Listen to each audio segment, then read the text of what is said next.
गौतम बुद्ध का नाम सुनते ही मन में शांति की एक लहर दौड़ जाती है। लेकिन क्या आप जानते हैं कि वो शांति जिसे हम बुद्ध से जोड़कर देखते हैं वो उन्हें आसानी से नहीं मिली थी। आज मैं आपको एक ऐसी यात्रा पर ले चलूंगा जो दिखाएगी कि कैसे एक राजकुमार ने अपना सब कुछ छोड़कर मन की शांति की तलाश की। ये सिर्फ एक कहानी नहीं है, बल्कि हर उस इंसान के लिए एक रास्ता है जो जीवन की परेशानियों से घिरा हुआ है और सच्ची शांति की तलाश में है। ये कहानी आपको दिखाएगी कि सबसे बड़ी जीत बाहरी दुनिया में नहीं, बल्कि अपने मन पर विजय पाने में है। कपिलवस्तु के राजमहल में सिद्धार्थ गौतम का जन्म हुआ था। राजा शुद्धोधन का बेटा, जिसके पास दुनिया की हर खुशी थी। महल में सुंदर बगीचे थे जहाँ हर मौसम के फूल खिलते रहते थे। स्वादिष्ट भोजन जिसकी खुशबू ही मन को मोह लेती थी। रेशमी कपड़े जो छूने में मक्खन की तरह मुलायम थे, और हर वो चीज़ जिसकी कोई इच्छा कर सकता था। नौकर चाकर हमेशा उनकी सेवा में तैयार रहते थे। सुनहरे बर्तनों में खाना परोसा जाता था और हीरे जवाहरातों से सजे कमरों में वो रहते थे। लेकिन फिर भी सिद्धार्थ के मन में एक अजीब सी बेचैनी थी। रात को जब सब सो जाते तो वो अपने कमरे की खिड़की से बाहर देखते और सोचते कि क्या यही जीवन है, क्या बस यही सब कुछ है। उनके मन में एक खालीपन था जो किसी भी भौतिक सुख से भरा नहीं जा रहा था। एक दिन सिद्धार्थ ने अपने सारथी चन्ना से कहा, मुझे महल के बाहर की दुनिया देखनी है। चन्ना ने समझाने की कोशिश की कि राजा का आदेश है कि राजकुमार को महल से बाहर ना जाने दिया जाए। राजा शुद्धोधन को एक भविष्यवाणी सुनाई गई थी कि उनका बेटा या तो महान राजा बनेगा या फिर महान संत। इसलिए उन्होंने सिद्धार्थ को दुनिया के दुखों से दूर रखने की कोशिश की थी। लेकिन सिद्धार्थ का मन नहीं माना। वो बोले, चन्ना, अगर मैं सिर्फ इन दीवारों के अंदर ही रहूंगा तो कैसे जान पाऊंगा कि असली जीवन क्या है। ये सुंदरता, ये आराम, क्या यही सब कुछ है जो इस संसार में है। और फिर हुआ वो जो सिद्धार्थ की जिंदगी को हमेशा के लिए बदल देने वाला था। महल से बाहर निकलकर उन्होंने पहली बार एक बूढ़े आदमी को देखा। झुकी हुई कमर, कांपते हुए हाथ और चेहरे पर गहरी लकीरें। वो आदमी बड़ी मुश्किल से चल रहा था और हर कदम उसके लिए एक संघर्ष लग रहा था। सिद्धार्थ ने चन्ना से पूछा, ये क्या है? ये आदमी इतना कमजोर क्यों है? चन्ना ने गहरी सांस लेते हुए जवाब दिया, राजकुमार, ये बुढ़ापा है। हर इंसान को एक दिन इससे गुजरना पड़ता है। समय के साथ हमारा शरीर कमजोर हो जाता है। ये बात सुनकर सिद्धार्थ का मन हिल गया। दूसरे दिन उन्होंने एक बीमार आदमी को देखा जो दर्द से कराह रहा था। उसका चेहरा पीला पड़ गया था और वो बुखार से तप रहा था। उसकी आंखों में इतना दुख था कि देखने वाले का दिल भर आता था। तीसरे दिन एक मृत शरीर देखा जिसे लोग रोते हुए ले जा रहे थे। मृतक के परिवार वाले इतना रो रहे थे कि उनकी आवाज दूर तक सुनाई दे रही थी।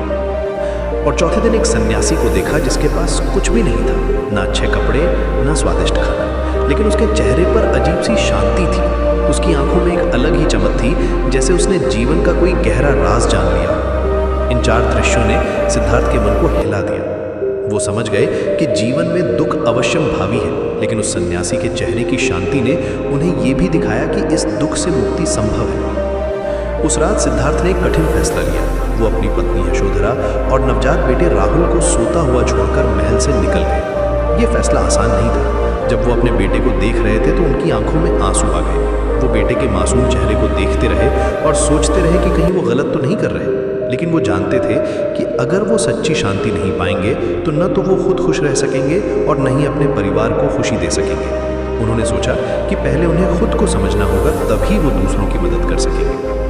महल छोड़ने के बाद सिद्धार्थ ने अपने राजसी कपड़े उतारे, अपने बाल कटवाए और एक साधारण भिक्षु का रूप धारण किया। वो जंगलों में गए और कई गुरुओं से मिले। उन्होंने योग सीखा, ध्यान की विभिन्न तकनीकें सीखी, श्वास की क्रियाएं सीखी, लेकिन फिर भी मन की पूर्ण शांति नहीं मिली। हर गुरु का अपना तरीका था।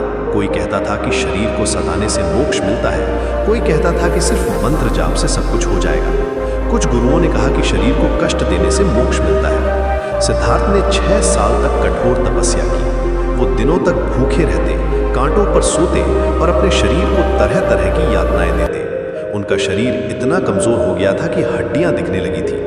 लेकिन एक दिन जब वो नदी में स्नान कर रहे थे तो उन्होंने एक वीणा की मधुर आवाज सुनी। एक संगीत गुरु अपने शिष्य को वीणा बजाना सिखा रहा था और समझा रहा था, देखो, अगर वीणा के तार बहुत कसे हों तो वो टूट जाते हैं, और अगर बहुत ढीले हों तो संगीत नहीं निकलता। सही संगीत तभी निकलता है जब तार ना तो बहुत कसे हों और ना ही बहुत ढीले। संतुलन ही सब कुछ है।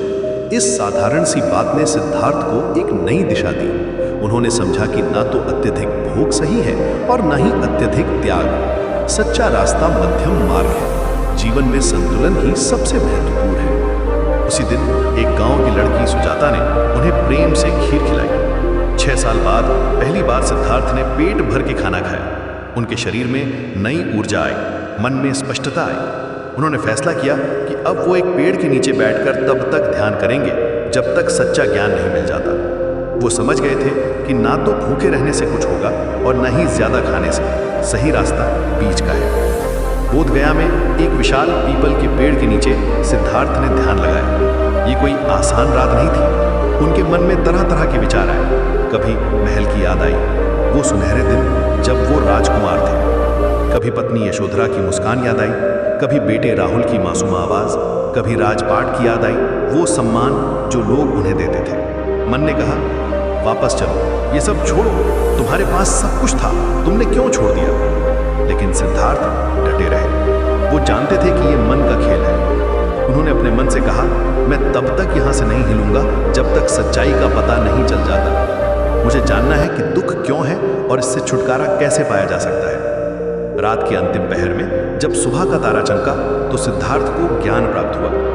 उन्होंने समझा कि दुख का कारण तृष्णा है, इच्छाओं का अंत नहीं होना है। जब इच्छाएं पूरी नहीं होती हैं तो दुख होता है, और जब पूरी हो जाती हैं तो नई इच्छाएं जन्म लेती हैं। ये एक अंतहीन चक्र है जिसमें इंसान फंसा रहता है। इस चक्र से मुक्ति तभी मिल सकती है जब हम अपनी इच्छाओं को समझें और उन्हें नियंत्रित करना सीखें। उन्होंने ये भी समझा कि सब कुछ अस्थायी है, कुछ भी हमेशा के लिए नहीं रहता। उस दिन सिद्धार्थ गौतम बुद्ध बन गए। बुद्ध का मतलब है जागा हुआ, जिसे सच्चाई का ज्ञान हो गया हो। लेकिन ज्ञान पाने के बाद भी बुद्ध के मन में एक दुविधा थी। वो सोच रहे थे कि क्या लोग इस सच्चाई को समझ पाएंगे, क्या वो इसे स्वीकार करेंगे। ये ज्ञान इतना गहरा था कि शायद लोग इसे समझ ना पाए। फिर उन्होंने सोचा कि अगर एक भी व्यक्ति इस ज्ञान से लाभ उठा सकता है तो उन्हें इसे बांटना चाहिए। दुनिया में इतना दुख है, अगर वो किसी एक व्यक्ति का भी दुख कम कर सके तो उनकी मेहनत सफल हो जाएगी। और इसी तरह शुरू हुई बुद्ध की शिक्षा देने की यात्रा। वो गांव-गांव गए, लोगों से मिले और उन्हें बताया कि शांति बाहर नहीं, अंदर मिलती है। वो राजाओं से मिले, गरीबों से मिले, सबको एक ही बात कही कि दुख से मुक्ति संभव है। बुद्ध की पहली शिक्षा थी 4 आर्य सत्य। पहला सत्य है कि जीवन में दुख है। ये कोई निराशावादी बात नहीं है, बल्कि एक वास्तविकता है जिसे स्वीकार करना जरूरी है। दूसरा सत्य है कि दुख का कारण तृष्णा है। हमारी अनंत इच्छाएं हमें परेशान करती रहती हैं। तीसरा सत्य है कि तृष्णा का अंत संभव है, हम अपनी इच्छाओं को नियंत्रित कर सकते हैं। और चौथा सत्य है कि तृष्णा के अंत का रास्ता है अष्टांगिक मार्ग। अष्टांगिक मार्ग में 8 चीजें हैं: सम्यक दृष्टि, सम्यक संकल्प, सम्यक वाणी, सम्यक कर्म, सम्यक आजीविका, सम्यक व्यायाम, सम्यक स्मृति और सम्यक समाधि। इन 8 को अपने जीवन में उतारने से व्यक्ति दुख से मुक्त हो सकता है। ये कोई जादुई फॉर्मूला नहीं है, बल्कि एक व्यावहारिक रास्ता है जिसे कोई भी अपना सकता है। बुद्ध ने सिखाया कि ध्यान सिर्फ आंखें बंद करके बैठना नहीं है। ध्यान है अपने विचारों को देखना, उन्हें समझना और उनसे प्रभावित हुए बिना उन्हें जाने देना। जैसे आसमान में बादल आते जाते रहते हैं, लेकिन आसमान वैसा ही रहता है, वैसे ही हमारे मन में विचार आते जाते रहते हैं, लेकिन हमें उनसे चिपकना नहीं चाहिए। जब हम अपने मन के मालिक बन जाते हैं तो बाहरी परिस्थितियां हमें परेशान नहीं कर सकती। एक बार एक व्यक्ति ने बुद्ध से पूछा, भगवान, मैं बहुत गुस्सैल हूँ, छोटी सी बात पर भड़क जाता हूँ। घर में, ऑफिस में, हर जगह लोगों से झगड़ा हो जाता है। मेरी वजह से मेरे रिश्ते खराब हो रहे हैं, क्या करूँ? बुद्ध ने मुस्कुराते हुए कहा, अगर कोई तुम्हें कोई उपहार दे और तुम उसे स्वीकार ना करो तो वो उपहार किसका रह जाता है? व्यक्ति ने कहा, देने वाले का। बुद्ध बोले, ठीक इसी तरह जब कोई तुम्हें गुस्सा दिलाने की कोशिश करे और तुम उसे स्वीकार ना करो तो वो गुस्सा उसी के पास रह जाता है।